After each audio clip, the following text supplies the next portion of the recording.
A day after her burial, the man charged with murdering his wife after he says he took too much cold medicine appeared before a judge. CBS North Carolina's Jonathan Rodriguez spoke with the man's attorney today, who says they are still trying to piece together exactly what happened.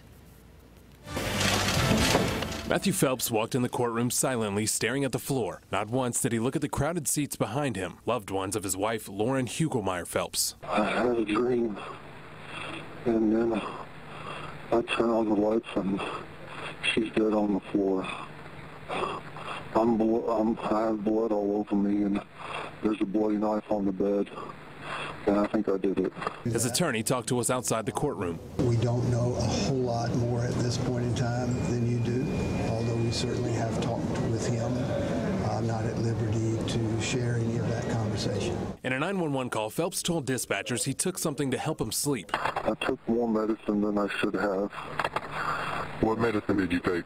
I took Coricidin.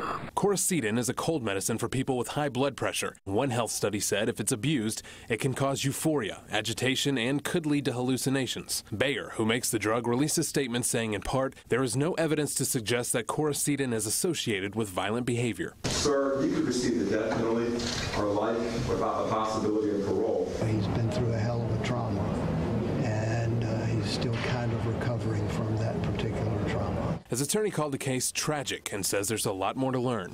We have to ask everybody to withhold judgment in this particular case until we know more. For now, Phelps will stay in jail without bond. Hopefully at the end we'll solve all the mysteries that surround this case. Jonathan Rodriguez, CBS, North Carolina. And Lauren's family did not want to talk to reporters today. Phelps is due back in court later this month.